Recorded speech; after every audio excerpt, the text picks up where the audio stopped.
Po niyo ako dito po sa Book of Romans, chapter 12, verse 3 hanggang 8. Romans chapter 12, verse 3 and 8, sabi po dito ni Apostle Paul, "For I say through the grace given unto me to every man that is among you, not to think of himself more highly than he ought to think, but to think soberly, according as God hath dealt to every man the measure of faith. For as we have many members in one body, and all members have not the same office, so we being many are one body in Christ, and every one members one of another." Verse 6, having then gifts, differing according to the grace that is given to us, whether prophesy, let us prophesy according to the proportion of faith. In verse 7, or ministry, let us wait on our ministering, or he that teacheth on teaching. And last verse, or he that exhorteth on exhortation, he that giveth, let him do it with simplicity, he that ruleth with diligence, he that sheweth mercy with cheerfulness. So purihin po ang Diyos sa mga salitang ating binasa ngayong gabi. Tayo po'y manalangin. Ama, mapangyarihan sa lahat, salamat muli sa pagkakataon na kami po ay narito upang kami po ay sama-sama na magpuri, sumamba at mag-aralan sa iyong mga salita. Nawa po ang Banal na Espiritu ang magturo po sa lingkod nyo at sa bawat isa po sa amin na kami po ay mabigyan ng kaunawaan sa aming mapapag-aralan ngayong gabi. Salamat o Diyos at lahat po'y dinadalangin namin sa pangalan ni Jesus. Amen. So, ito po ang itong ating pag-aralan ngayon ay ito pong binasa natin tungkol po sa sulat po ng ating kapatid na Apostol Pablo ay pinamangatang, by the grace of God, every believer is called to humility. So ang pag-uusapan natin ay yung bawat isa po sa atin ay tinawag para gawin ang kalooban ng Diyos at para magpakumbaba sa harapan ng Diyos na nagbigay po sa atin ng lahat ng ating kakayanan. So kung mabasa natin sa verse 3, no? Sabi ni Apostol Pablo, "For I say through the grace given unto me to every man that is among you, not to think of himself more highly than he ought to think, but to think soberly, according as God had dealt to every man the measure of faith." Sa Tagalog, sapagkat sinasabi ko sa pamamagitan ng biyaya na sa akin ay binigay sa bawat tao sa inyo, na huwag mag-isip sa kanyang sarili ng totoong matayog kaysa nararapat niyang isipin, kundi mag-isip na may kahinahunan ayon sa kasukatan ng pananampalataya na ibinahagi ng Diyos sa bawat isa. So dito, makita natin, number 1 po, yung the authority. Ano po yung authority? Spoken by grace, not by human wisdom. Sa kang mga nating binasa, through the grace given unto me, sabi ni Apostle Paul. So Paul does not speak from his own wisdom, rank, or authority as an apostle. Hindi niya ginamit na para magsalita siya ng sarili niya.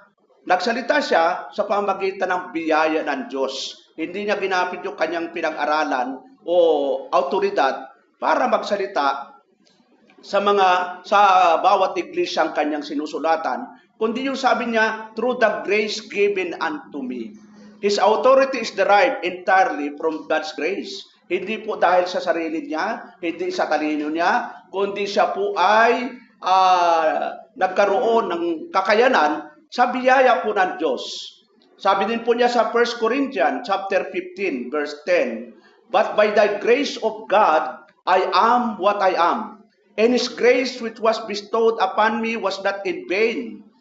But I labored more abundantly than they all, yet not I, but the grace of God which was with me." Datapat sa pamamagitan ng biyaya ng Diyos. So, mapapansin natin, no? Si Apostol Pablo mismo, ina-acknowledge na yung kanyang kakayanan, yung kanyang nagagawa, ay ano po, datapat sa pamamagitan ng biyaya ng Diyos, ako nga.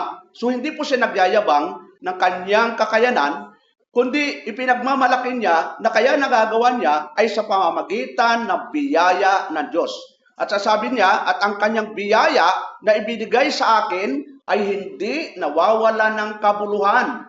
Bagkos ako'y malabis na nagpagan. Ito maganda pong gayahin natin si Apostol Pablo. Dahil naranasan niyo ang biyaya ng Diyos, ang sabi niya, bagkos ako'y malabis na nagpagal. Hindi lang po siya nagpagal, kundi malabis. Ibig sabihin talagang masipag po siya sa pagpapagal sa gawain ng Panginoon. Kaysa kanilang lahat, bagamat hindi ako, kundi ang biyaya ng Diyos na sumasa akin. So, kaya nagagawa ni Apostol Pablo na magpagal ng malabis. Ibig sabihin yung kasipagan ay hindi dahil sa sarili niya. Naging masipag siya dahil sa biyaya ng Diyos.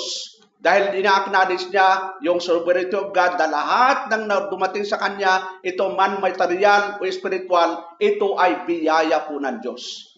So, humility begins with recognizing that even the ability, so tanda po natin, even the ability to teach, lead, or believe is a gift. Kung may kakanin po tayo na magturo, magmamuno, or sumampalataya, ito'y regalo lang ng Diyos, mga kapatid. Hindi po ito galing sa sarili nating kakayanan. So sabi po na sa Ephesians chapter 3, verse 7 and 8, whereof I was made a minister according to the gift of the grace of God, given unto me by the effectual working of His power. So napakaganda pong pananalita ito ni Apostol Pablo na sabi niya na dito'y ginawa akong ministro ayon sa kaloob ng biyayang yaon. So yung pagiging ministro niya, hindi ito dahil gusto niya. Hindi ito dahil pinatungan lang siya ng kamay ng mga apostol, kundi sabi dito na dito ginawa akong ministro ayon sa kaloob ng biyayang yaon ng Diyos na sa akin ay ibinigay ayon sa paggawa ng kanyang kapangyarihan. So kapangyarihan po ang gumawa kay Apostolo Pablo kaya siya ay naging ministro. Unto me, verse 8, who am least done, the least of all saints, is this grace given that I should preach among the Gentiles the unsearchable riches of Christ. Sabi niya, sa akin na ako ang kabababaan sa lahat ng lalong mababa.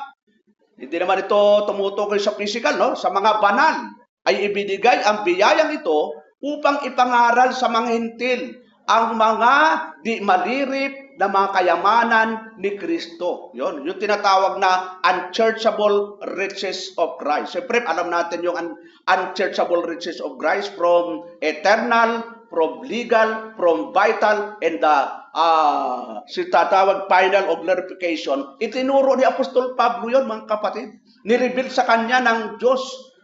At isa po yan sa biyaya ng Diyos na ina-acknowledge niya na nagtuturo siya, gumagawa siya, hindi dahil sa kanyang kakayanan, kundi sa biyaya lang po ng Diyos. So ano po yung ini-emphasize dito? Every spiritual position, every gift, every ability comes by grace. Biyaya po talaga lahat ng Diyos. No one has anything to boast. Hindi tayo pwedeng magmalaki na, alam mo, ako, magaling ako, matalino ako, magaling ako mag-preach, magaling ako mong ganito.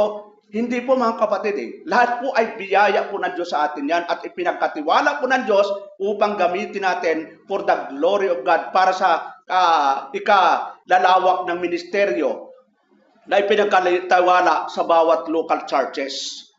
So, sabi doon, because nothing is earned, nothing is native. Wala ho talagang tayong sariling ginawa. Wala tayong ginawang anuman para sa mga bagay na ikaluluhati ng Diyos. Biyaya lang po talaga. Kaya nakakagawa po tayo. 1 Corinthians chapter 4, verse 7. Sabi po rin ni Apostol Pablo sa sulat niya sa mga taga-Korinto, for who maketh thee to differ from another? In what hast thou that thou didst not receive? Now, if thou didst receive it, why dost thou glory? As if thou hast not received it. Sapagkat sino ang gumawa na ikaw ay matangi? At anong nasa iyo na hindi mo tinanggap? Ngunit kung tinanggap mo, yon, ay bakit mo ipinagmamapuri na tulad sa hindi mo tinanggap?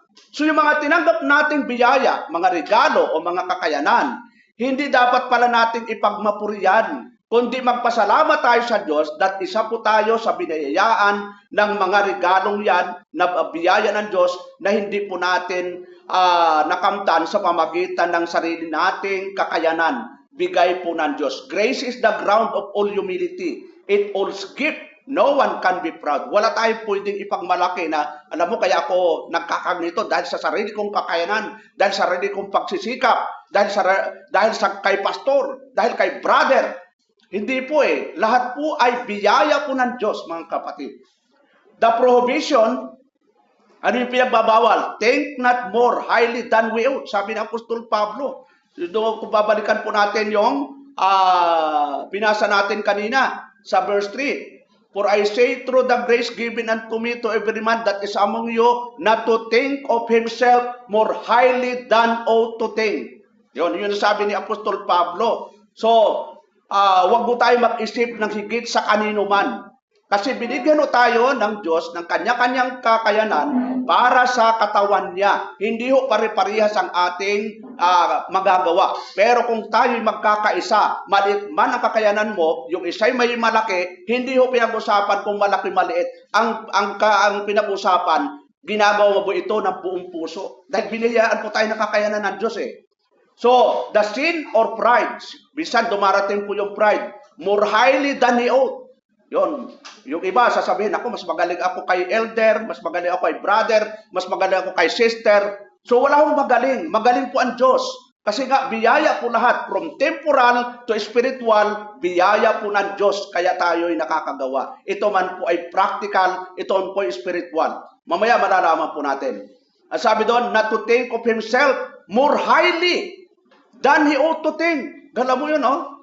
No, huwag kang mag-iisip na mas mataas ka sa iba. Huwag kang mag-isip na mas magaling ka sa iba. Huwag tayo mag-isip na mas ako'y pinabura ng Diyos.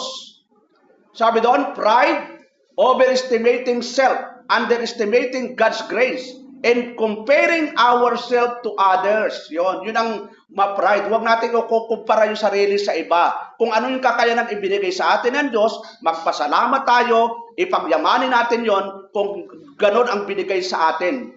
Thinking we are better, more important, more gifted, or more worthy than we are, actually, yun po yung tinatawag na pride. Nag-iisip tayo na mas matalino ako sa kanya, mas magaling ako sa kanya. Higitan ko siya. Yun po ang tinatawag na pride. Ano sabi po ni King Solomon sa Proverbs 16:18? Pride. Yun. Tinalakay po ni King Solomon. Pride goeth before destruction, and an haughty spirit before a fall. Ang kapalaluan, pag sinabing kapalaluan, pagmamataas ay nagpapauna sa kapahamakan. At ang mapagmataas na diwa ay sa pagkabuwan. Yon, bago ka mabuwan, ang ginawa ng mangyayari muna, nagkaroon ka ng pagmamataas, pride. Root of pride. Ano ba yung root of pride? Forgetting that all we have is grace. Pag nagkaroon na tayo ng pride, ibig sabihin, nakakalimutan na natin na yung biyaya ng Diyos from start to finish, from eternal to eternity to eternity, biyaya po ang makakamta natin. Eternal salvation, final salvation, yung tinatawag na final phase of salvation, puro biyaya po Diyos. So paano tayo magmamalaki? Kaya forgetting that all we have grace, ang magiging resulta, magkakaroon po ng pride. When we forget that our faith, our gifts, our position, are given by God, we begin to exalt self. Doon magsisimula na itaas mo sarili mo, magmayayabang ka na, at magkakaroon ka na ng tinatawag na exaltation sa sarili mo.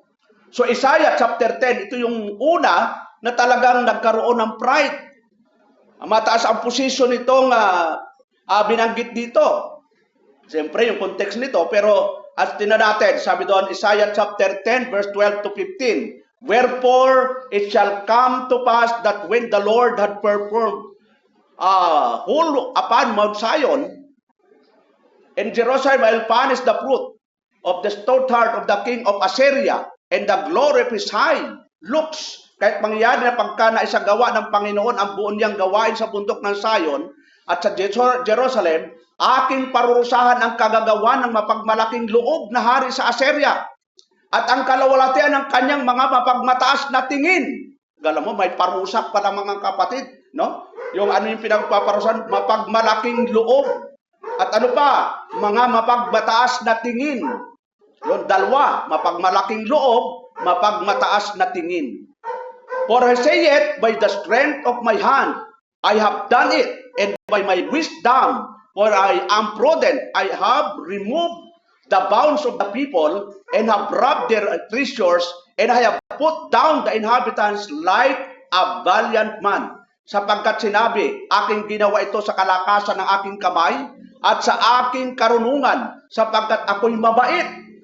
Aking binabo ang mga hangganan ng mga tao, at ninakaw ko ang kanilang mga kayamanan, at parang matapang na lalaki na ibinababa ko silang nangakaupo sa mga luklukan.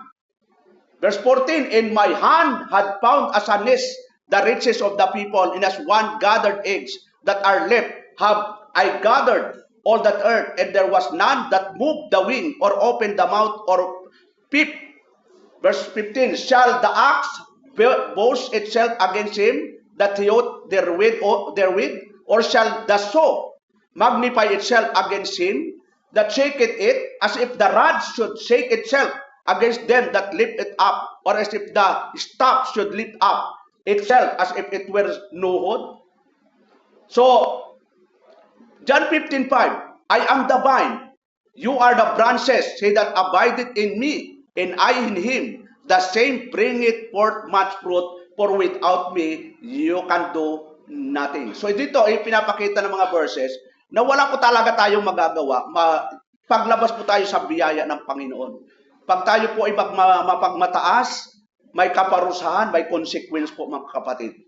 So kailangan po natin i-acknowledge yung sovereignty of God. Kaya nga, pag pinag-aaralan po natin yung sovereignty of God and creation, sovereignty of God and administration, sovereignty of God and salvation, masasabi mo lang na salamat Lord. Salamat o Diyos sa iyong pagiging soberano na hindi dahil sa akin ako'y naligtas kundi sa biyaya mo. Mayroon akong pinagpapala ako materially, hindi dahil sa akin kundi sa biyaya mo at tulong mo. So lahat po ng papuri, lahat po ng pasasalamat ay sa Diyos po mga kapatid. So tingnan po natin yung danger of pride. Ano ba yung resulta ng ng pride? Sabi ni Apostol na Pablo, 1 Corinthians chapter 4 verse 6 to 7, in these things, yun, sabi niya sa mga mananampalataya sa Corinto, sa iglesyang yon, brethren, I have in a figure transferred to myself and to Apollos for your sakes, that you might learn in us not to think of men above that which is written, that no one of you be puffed up for one against another. Ang mga bagay ng ito mga kapatid ay inaanyo ko sa halimbawa sa aking sarili at kay Apollos dahil sa inyo. Yon, sa inyo, ibig sabihin sa mga mananampalataya sa Corinto, upang sa amin ay mga tuto kayo na huwag kayong magsihigit sa mga bagay na nangasusulat, upang ang sino man sa inyo ay huwag magpalalo ang isa laban sa iba. Ibig sabihin, itong Biblia, mga kapatid, sufisyente ito. Ito ay final authority na dapat natin sundin na nagtuturo ang Biblia ng biyaya from eternity to eternity, yung biyaya ng Diyos. So magpasakop tayo. Huwag na nating dagdagan, huwag babawasan. Kasi marami mga relihiyon ngayon, nagdagdag, nagbawas. Verse 7, ano sabi po ni Apostol Pablo? For who maketh thee to differ from another, and what hast thou that didst not receive? Not if thou didst receive it, why dost thou glory if thou hast not received it? Sapagkat sino ang gumagawa na ako ay matangi? At anong nasa iyo na hindi mo tinanggap? So mayroon tayong tinanggap mga kapatid. Lahat tayo ay nakatanggap. Unang-una yung eternal salvation. Pangalawa, legal salvation. Pangatlo, yung vital phase of salvation. Hindi naman ginawa natin yun. Ang Diyos po ang gumawa. Ngunit kung tinanggap mo, ay bakit mo ipagmamapuri na tulad sa hindi mo tinanggap?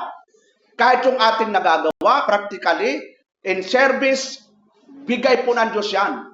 Hindi po dahil magaling tayo, hindi dahil matalino tayo, hindi dahil unique tayo, kundi biyaya po ng Diyos na tayo po ang binayayaan at binigyan po ng kakayanan. Sabi po niya sa Galatians chapter 6 verse 3, for if a man, yon, siyempre, pag sinabing man, tumutukoy po ito sa mga new creature, mga regenerated na mga tao. Elected before the foundation of the world, In legal phase, sila po yung tinubos, at vital phase, sila yung na-born again. For if a man think himself to be something when he is nothing, he deceive it himself.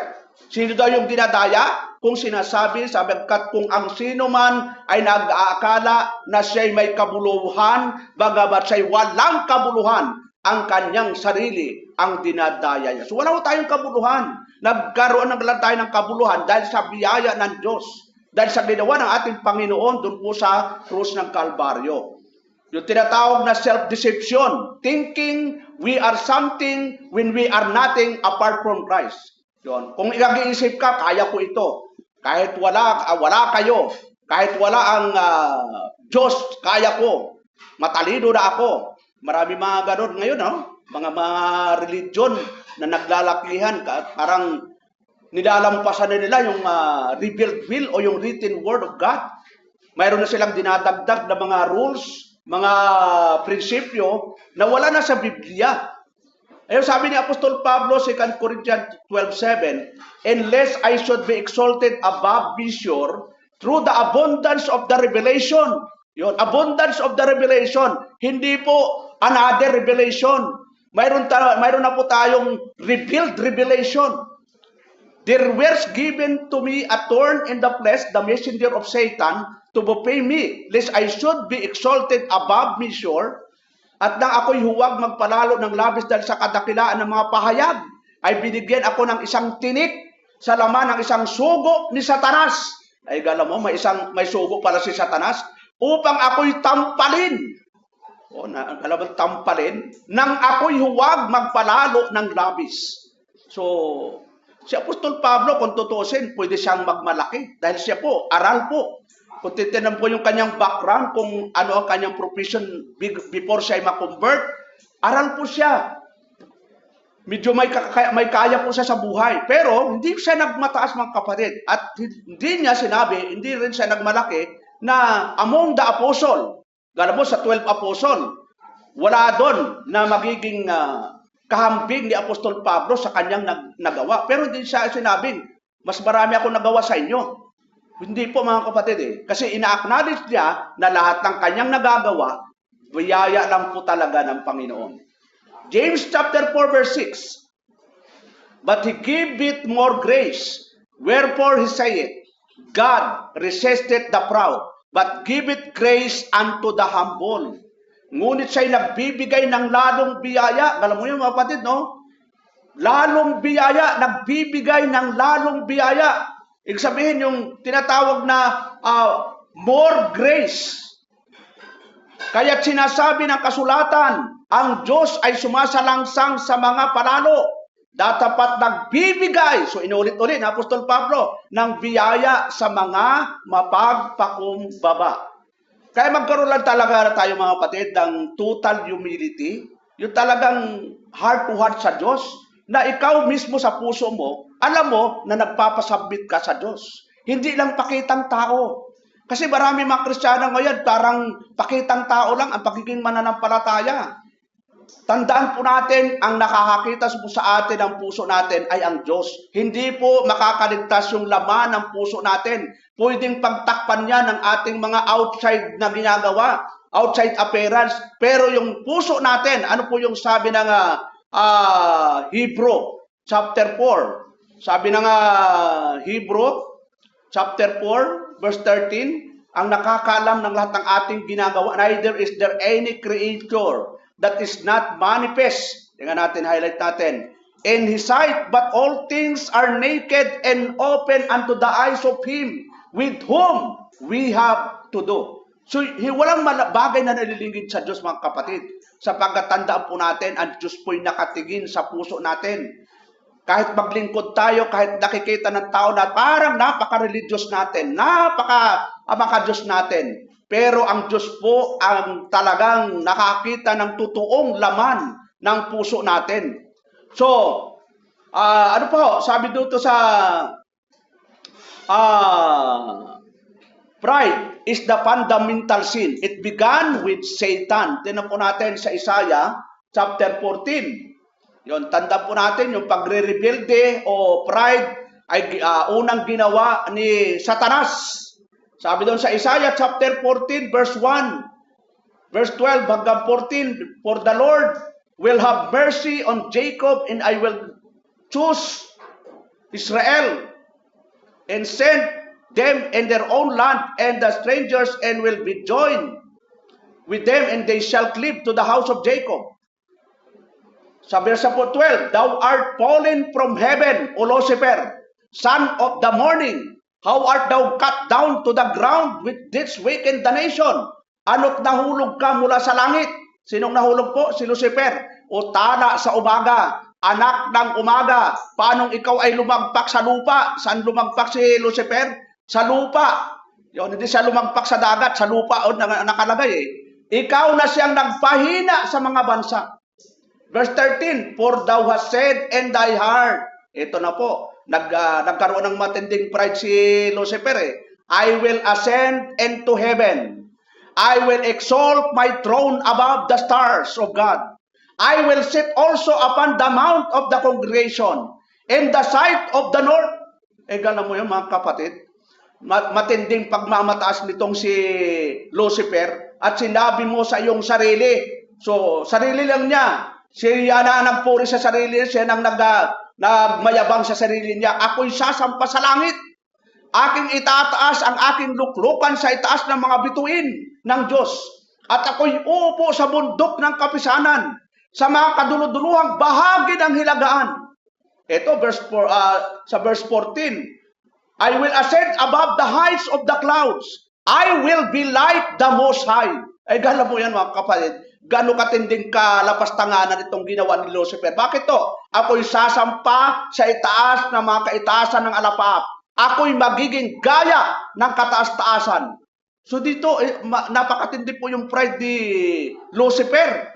Kaya anong ginawa ng Diyos? Ibinagsak mo siya sa lupa. Sabi doon, ikaw ay lumagpak sa lupa. Ikaw na siyang nagpahina sa mga bansa.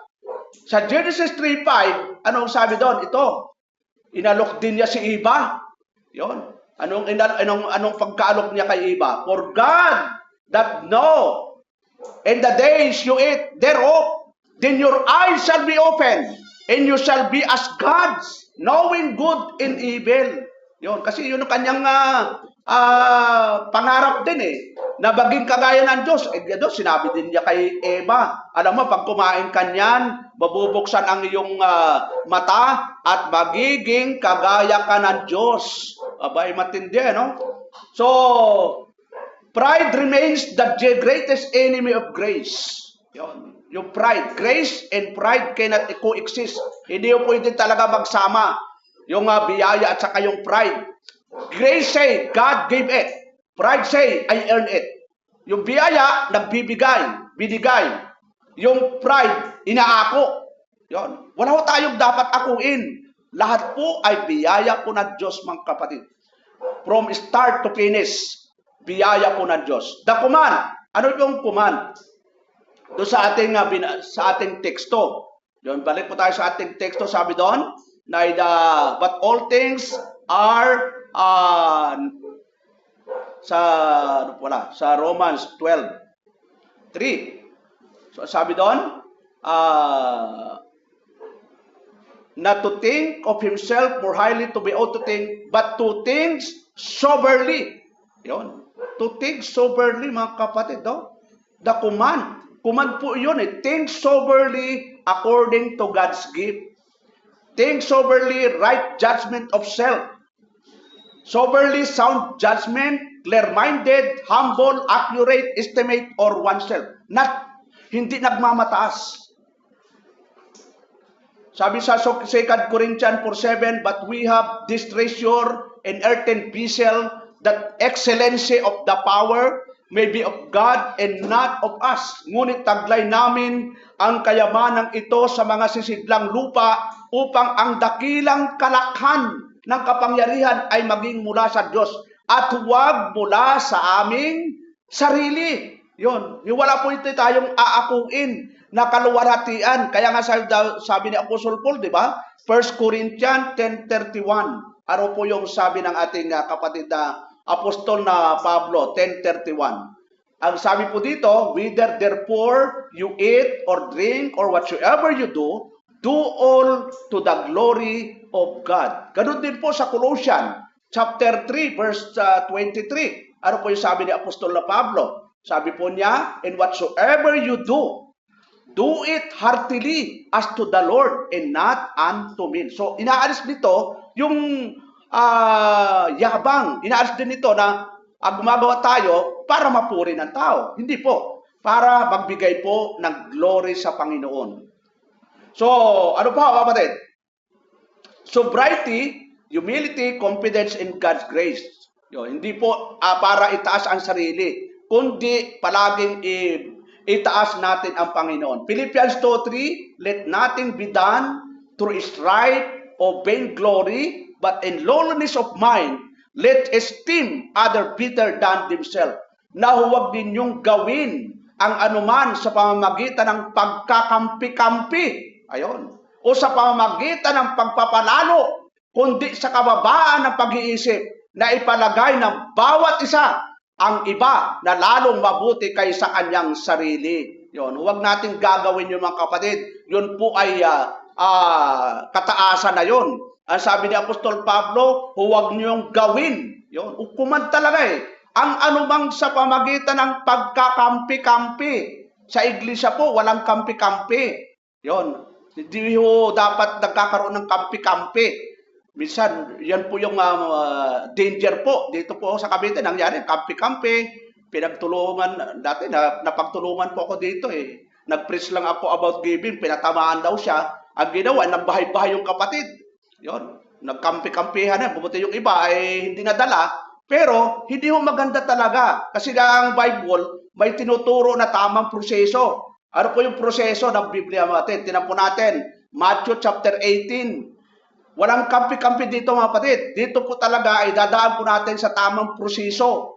At kapag sinunod natin ito, maganda po ang magiging resulta at resulta ng magandang relasyon bilang magkakapatid. Ang sabi ng Panginoon, moreover, if thy brother shall trespass against thee, go and tell him his fault between thee and him alone. So, dalawa lang kayo. So, walang kampi-kampi. And he shall hear thee, thou hast gained thy brother. So, wala akong kampi-kampi dito. Talagang dito ay pinapakita natin na kung mahal mo yung kapatid na nagkasala sa iyo, ito ang gagawin natin mga kapatid. Kakausapin mo siya ng sarilinan. Hindi ka tatawag ng kakampi para pagtulungan yung kapatid. Hindi po yung itinuturo ng Biblia. Ano sabi doon? But he will not hear thee. Yon, ito yung pangalawa pa nga eh. Then take with thee one or two more. Yon, dalawa o mahigit pa. That in the mouth of two or three witnesses, every word may be established. Yon. Tapos sa pangatlo, if he shall neglect to hear them, tell it unto the church. But he neglect to hear the church, let him be unto thee as an hidden man and a publican. So, yung procedure, napakaganda po mga kapatid. Bakit kaya tinuro ng Panginoon dito mga kapatid? Kasi alam niya na kapag linampasan niya yung una na pag-proseso, magkakaroon talaga ng problema talaga mga kapatid. Pag nilampasan natin yung verse 15, pumunta ka na sa verse 17 o verse 16, magkakaroon talaga ng hindi magandang resulta.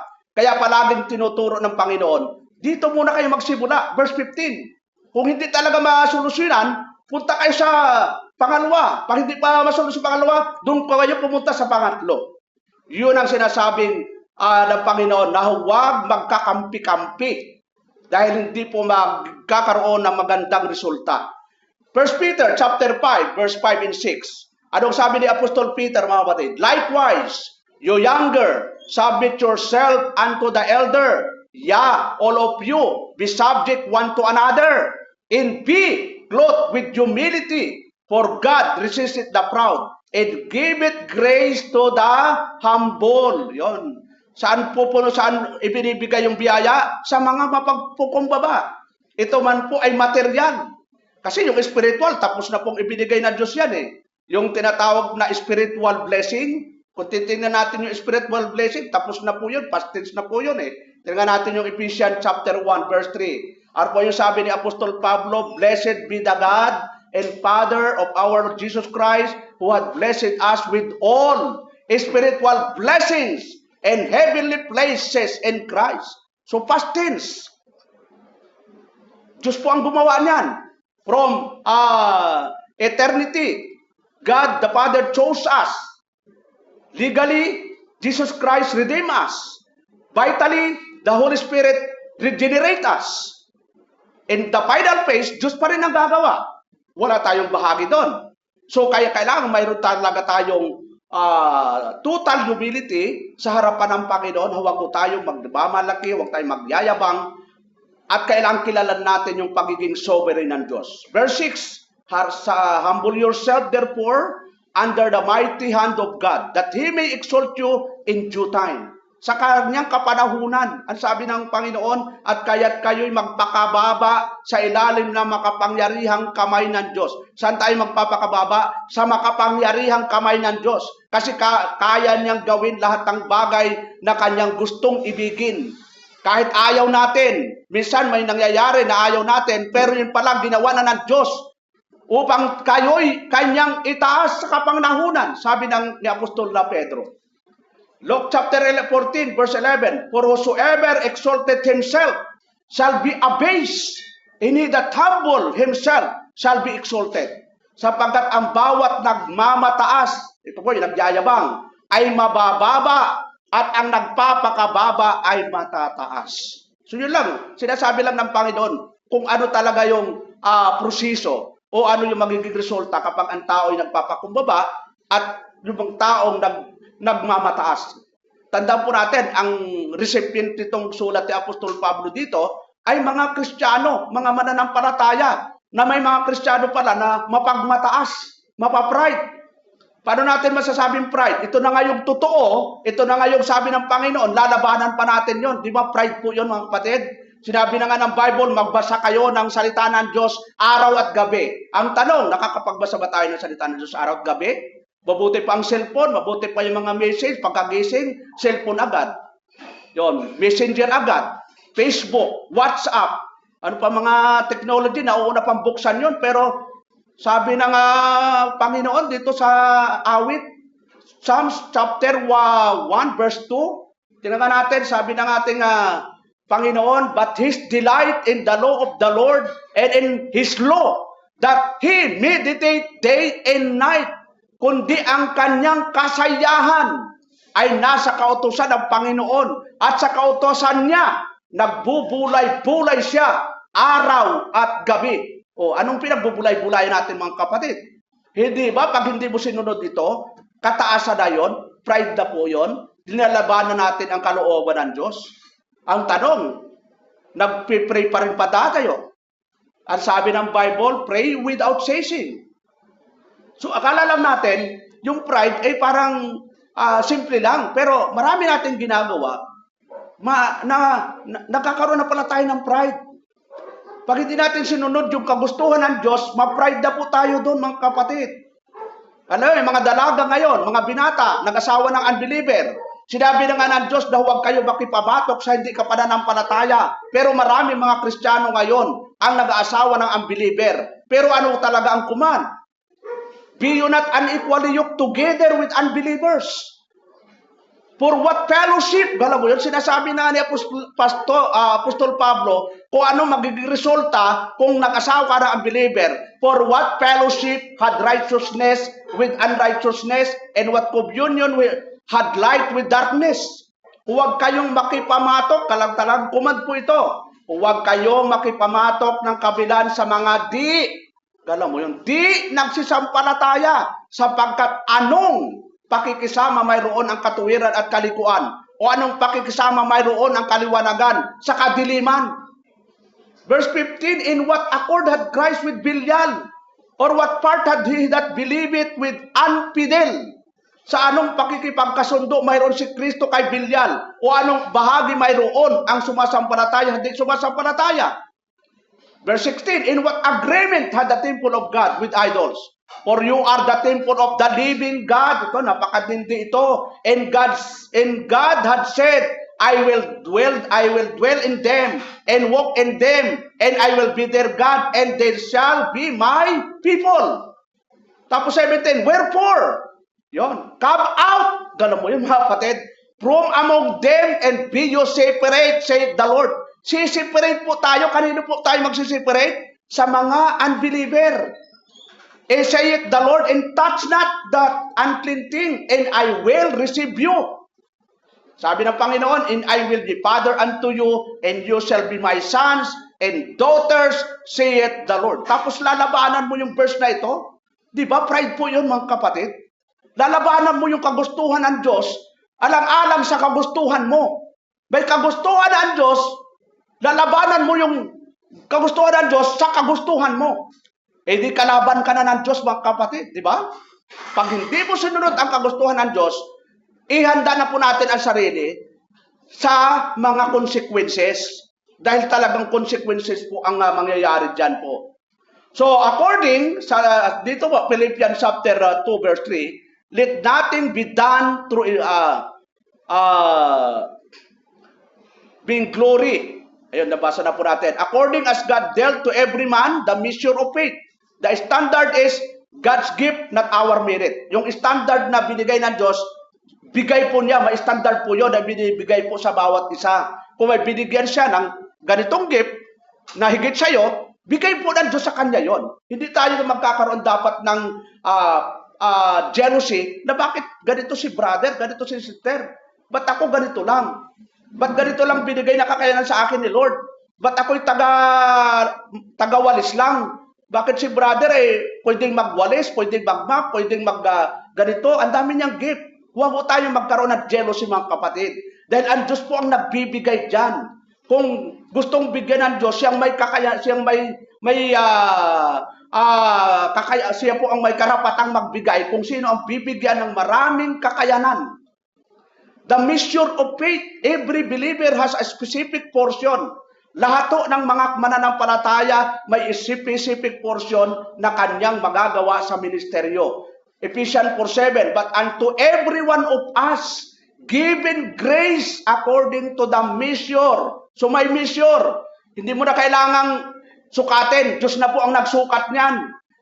Kung ano yung kakayanan, talagang kaya mong gawin, yun ang ibibigay ng Diyos. Siyang may bigay nun The measure of the gift of Christ. Dapat ang bawat isa sa atin ay binigyan ng biyaya ayon sa sukat na kaloob ni Kristo. So our worth is not the size of our faith. Hindi naman palakihan yan Hindi naman paramihan ng ministeryo. Yun po ay kung gaano mo ginagawa na may sinseridad yung ministeryo na ipinagaloob sa atin ng Panginoon. Our worth is not the size of our faith, but in the fact that is God's gift. Kilalanin natin na ito'y regalo ng Diyos. Pagyayamanin ko ito. Kahit ganito lang kakayanan ko, basta gagawin ko ito ng buong puso, not grudgingly or necessarily or anuman, wala akong sama ng loob sa kanino man, wala akong nararamdamang anuman, basta ginagawa ko ito para sa Panginoon. Sabi ng Panginoon, Matthew 17:20, and Jesus said unto them, because of your unbelief, for verily I say unto you, if you have faith as a grain of mustard seed, you shall say unto this mountain, remove hence the yonder place, and it shall remove, and nothing shall be impossible unto you. So anong siya punto dito? Na yung pananampalataya, hindi palakihan po mga kapatid. Ito nga, yung pananampalataya, kasing liit ng mustard seed. Pero sabi doon, siyempre, titingnan natin itong verse na ito. Ina-apply ito ng mga Pentecostal na kahit bundok daw, pwedeng ilipat sa dagat Pero, ibig sabihin nun, kung ano ba yung binigay sa atin ng Diyos, kung pagyayamanin natin, may magagawa tayo sa ministeryo mga kapatid. Huwag natin titingnan yung ibang tao, ibang kapatiran na may kakayanan, tapos ihahambing natin yung kakayanan natin, doon tayo nadi-discourage, doon tayo nagkakaroon ng hindi magandang pag-iisip na bakit si ganito, si brother, ang galing mag-preach. Bakit si brother, ang galing sa Greek. Yung isang kapatid natin, ang galing sa Hebrew. Yung isang kapatid natin, ang galing sa Spanish. Kahit anong galing mo, kahit ano pang lingwahe yan, mga kapatid. Gamitin mo yan. Kung marunong ka sa Bisaya, di ba Bisaya ka? Ba't magbibisaya ka? Yung mga kausap mo, hindi nga marunong mag-Bisaya. Kung ang pangaralan mo yung mag-Ilocano, hindi mangaral ka ng Ilocano. So, di ba? Kung marami, hindi ako pwede mag-preach ng pure Ilocano, pwedeng kaunti lang, kunti-kunti lang. So, ganun po yun. Binigyan po tayo ng kakayanan para pagyamanin sa ministeryo ng Panginoon. Romans 3:27, ano po yung sabi ni Apostol Pablo? Where is boasting then? It is excluded by what the law of works nay but by the law of faith. Kaya nga saan naroon ang pagmamupuri? Ito'y inihiwalay na sa pamagitan ng anong kautusan ng mga gawa, hindi kundi sa pamagitan ng kautusan ng pananampalataya. Yon, small measure from God is infinitely more precious than a large amount of human effort. Alam mo, nagpapakapagod ka. Ang dami mong ginawa pero wala naman sa pananampalataya, wala naman sa kalooban ng Diyos. Nagpakahirap ka na, nagpakapagod ka na. Pero iba yung intensyon, iba yung motive, iba yung gusto mong patunayan. Gusto mong patunayan na mas magaling ako kay brother, mas magaling ako kay sister. So sino ngayon ang mag-glory? Hindi ba tao? So dapat ginagawa natin ito, sabi ka ni Apostol Pablo sa Corinto, sa Colosas, gawin natin ito for the glory of God. So dito na po tayo. Yan, overtime lang tayong kaunting oras, mga kapatid. Diversity of gifts. Yon, sabi doon, for as we have many members in one body, and all members have not the same office. So being many are one body in Christ, everyone members one another. It's everyone's given different mission, different rule. No one is superior. Sa church, mga kapatid, hindi superior yung pastor. Hindi po siya yung Panginoon. Tayo po lahat ay member ng isang local church. Ang tawag na sa mga pastor, na sabi ni Apostol Pablo, ay servant. Yung mga pastor, servant po, utusan. Yon, ay pero may mga iglesia, ang pastor ay siya pong parang Panginoon. Yung mga member ng church, yung ibang kapatiran, sila po yung sisilbi sa pastor. Yon. Oh, brother, timpla mo ako ng kape ha, samahan mo ng pandesal, lagyan mo ng palaman. Yung palamang medyo mahal-mahal. O naranasan namin dito sa Cavite, nag-attend kami ng Armenian Baptist dati. Kainan po, no? Ang kinakain po namin ay pansit na may puto. Yung mga pastor na sa gitna may parang long table, may 12 na mga putahe. Alam mong ang daming pagkain nila. Ay habang kumakain ako, doon ako tumitingin sa pagkain nila, parang ganahan eh. Pero pansit lang at puto lang sa amin.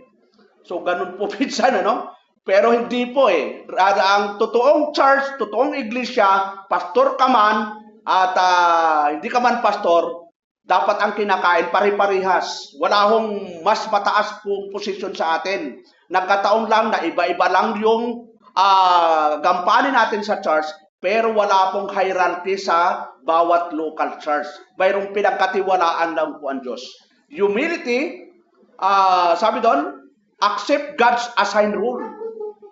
1 Corinthians chapter 7 verse 7, for I would that all men were even as I myself, but every man had his proper gift. Yon, may proper gift mga kapatid. Kapag ginawa mo yung hindi ayon sa bigay ng Diyos at ipipilit mo yung gusto mo, hindi mo maganda ang resulta. Kasi may proper gift na ibinigay ng Diyos, sabi ni Apostol Pablo, one after this manner and another after that. Yon. Kaya ibig ko sana na ang lahat ng tao ay maging bagaya ko. Ngunit, yon, kung titingnan natin, ang daming gustong gumaya kay Apostol Pablo. Pwede ba natin gayahin si Apostol Pablo? Pwede natin maging inspirasyon yung ginagawa niya, pero yung kanyang ginawa, ang layo po natin eh. Baka wala pa sa 1%. Ay siya, naglalakbay ng kung saan-saan. Question pa nga siya kung naglalakbay. Di ba? Marami nag-question sa kanya bilang apostol. Pero sabi niya, kaya't ibig ko sana na ang lahat ng tao ay maging gaya ko. Ngunit ang bawat tao ay mayroong kanya-kanyang kaloob na mula sa Diyos. Ang isa'y ayon sa parang ito at ang iba'y ayon sa parang yaon. Yon. Ano yung emphasis dito, mga batid? Kung babalik tayo, Romans 12:3 at tapos 4:8, wala kailangan magkaroon tayo ng humility na bawat isa po sa atin mayroong gampanin sa bawat katawan ng Panginoon. There is no righteous of gifts, no unity kapag magkaroon po tayo ng pride. No proper service kapag umiiral yung jealousy, at pataasan ng pride sa local church. Pride destroys the body. Kapag nagkaroon ng pride, doon nawawasak ang katawan. Humility builds it up. Kapag mayroong pagpapakumbaba, ito po ay nabubuo talaga. Grace gives the measure. Humility accepts it, service follows. Kasi gusto natin mag-service, pero hindi natin tinatanggap yung pagpapakumba at iniiral natin yung pride. So, wala talagang mangyayaring service. At mangyayari na lang, baka isang araw, alisin ka na ng Panginoon sa gawain ng Panginoon kasi nagmamataas na po tayo. So, tingnan natin, yung humility is not the self-depression. It is truth. Katotohanan po yun. 2 Corinthians 3:5, not that we are sufficient of ourselves to think anything as of ourselves, but our sufficiency of God. Hindi sa kami ay sapat na sa aming sarili upang isiping ang anuman ay mula sa kanang aming sarili, kundi ang aming kasapatan ay mula sa Diyos. Faith is a gift, not a production of the flesh. God dealt to every man the measure of faith. Sabi ng talata measure of faith. It is distributed by God, not created by man. I-distribute na po ng Diyos yan, mga kapatid, sa bawat mananampalataya. Siya po ang nag-distribute. Hindi ho ang pastor o kapatid. Ikaw yung ganito, ikaw yung di po. At Diyos na po ang nagbigay ho sa bawat kapatiran yan. Sabi doon sa Ephesians 2:8, for by grace are you saved through faith and not of yourself. It is the gift of God. Siyempre, eternal, yung ating eternal salvation. So, pride is the enemy of grace. Humility is the fruit of grace. Yung humility, bunga ito ng biyaya. Kung isipin lang natin, ano bang nagawa natin? Wala naman Diyos talaga ang gumagawa. James 4:6, but He gave it more grace. Wherefore, He saith, God resisteth the proud, but giveth grace unto the humble. 1 Timothy chapter 1, verse 15 to 16. This is faithful saying, and worthy of all acceptation, that Christ came into the world to save sinners, of whom I am chief. Si Apostol Pablo, sa lahat ng kinikilala niya, bakit siya nagkaroon ng ganitong biyaya? Wala naman siyang pwedeng ipagmalaki. Verse 16, howbeit, for this cause, I obtain mercy, that in me, first, Jesus Christ might show forth all long suffering, for a pattern to them which should hereafter believe on Him to life everlasting. Gayon may dahil dito, kinahahabagan ako, upang sa akin na Pangulong makasalanan. Ganun mo, Pangulong makasalanan si Apostol Pablo. Bakit ito siya Pangulong makasalanan? Siya po ay persecutor ng early Christian. Tingnan nga po natin kung gaano siya kasama. At siya mismo ang nagsasabi nito. Dito po sa 2 Corinthians chapter 8, no? Sabi sa verse 1, moreover, brethren, we do to wit. Hindi po pala, sa Acts po pala. Acts 8:1. Sabi doon, and Saul was concerning unto his death, and all the time there was a great persecution against the church which was at Jerusalem. And they were all scattered abroad throughout the regions of Judea and Samaria except the apostles. Verse 2, and the both men carried Stephen to his burial and made great lamentation over him. Verse 3, as for Saul, ito yun, si Pablo, yung hindi pa siya nabibiyaan ng Diyos, ng conversion. He made havoc of the church, entering into every house, and hailing men and women, committed them to prison. Verse 4, therefore, they have scattered abroad when every preaching the word. Yung mga nangalat, hindi ho sila nagtumigil. Anong ginawa ng mga nangalat na Kristiyano? They were scattered abroad when everywhere preaching the word. Ay marami yung mga kapatiran nangalat. Nung nangalat, wala na. Bumalik na ho sa dati. Ay ito nangalat, matinding persecution. Pero nangalat, nagpatuloy na mangaral ng salita ng Diyos. So ano yung punto dito natin? Na si Apostol Pablo na ang sabi niya sa verse na ito, gayon may dahil dito, kinhaban ako upang sa akin sa Pangulong makasalanan ay mahiyag ni Hesukristo ang buong pagpapahinood niya na halimbawa sa mga magsisampalataya sa Kanya sa ikabubuhay na walang hanggan. So, yung biyaya ng Diyos, nagbibigay ito ng pagpapakubaba. Kikilalanin natin yung sovereignty of God from eternal, yung pagkapili sa atin ng Ama before the foundation of the world, hanggang sa kahulihan, the final phase of salvation, Diyos po ang gumawa at doon magkakaroon lang tayo ng totoong humility. Kikilalanin natin siya na pag wala siya, wala tayong magagawa. Punta tayo sa unity comes humility. Pag walang humility, walang unity. Kapag isa po sa atin ang magkaroon ng pride, walang unity. Magkakaroon ng division. Kasi sabi doon sa binasa natin, sa verse 4 and 5, different gifts, different measure, different rules, but one body. Humility accept the difference. Yun. Kailangan kilala natin na may kakayanan siya eh. So, bibigyan natin siya ng kakayanan. Hindi natin pwedeng baliwalain yung kakayanang ibinigay ng Diyos sa isang kapatiran. Kasi pag hindi na-exercise yun, mga kapatid, ay may malaking problema. Kaya makita natin Philippians chapter 4, verse 2 and 4, sabi ni Apostol Pablo, I beseech you just, and beseech Syntyche, that they be of the same mind in the Lord. Ito, panahon po ni Apostol Pablo.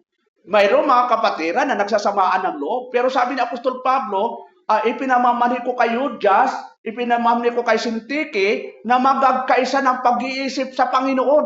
So yung pag-iisip sa Panginoon, huwag mag-isip ng anuman. And I entreat thee also, through your fellow, help those women which labor with me in the gospel, with Clement also, and with other, my fellow, kala ba yun? Fellow laborers. So, si Apostol Pablo, fellow laborers niya lahat to. Lahat to tayo mga kapatid. Magkamaggagawa po tayo sa katawan ng Panginoon. Iba-iba lang ang ating gampanin, whose names are in the book of life. So, yan ang pamanik po ni Apostol Pablo. Verse 4, rejoice in the Lord always, and again, I say rejoice. So, yung pinaka-conclusion natin, yun po sa 1 Corinthians, chapter 1, verse 29, dito po tayo magtatapos, overtime lang kaunti, that no flesh should glory in His presence, upang walang laman na magpapuri sa harapan ng Diyos. The verse 31, that according as it is written, he that glorieth, let him glory in the Lord. Na ayon sa nasusulat, ang nagmamapuri ay magpapuri sa Panginoon. So, purihin po ang Diyos sa gabi ito. At yan lang po, tayo po'y manalangin. Salamat o Diyos sa gabi ito, sa iyong kabutihan, sa iyong biyaya. Salamat o Diyos sa mga salitang aming narinig. Nawa ito po ay magbigay po sa amin ng encouragement, magpalakas ng aming pananampalataya upang lalo kaming sumulong, lalo namin gampanan ang aming tungkulin nang wala pong anumang ibang dahilan kundi kayo po'y aming luwalatiin. Salamat o Diyos sa gabi ito. Sa mga natira po naming oras, kayo po ang maunat gababay sa pangalan ni Jesus. Amen.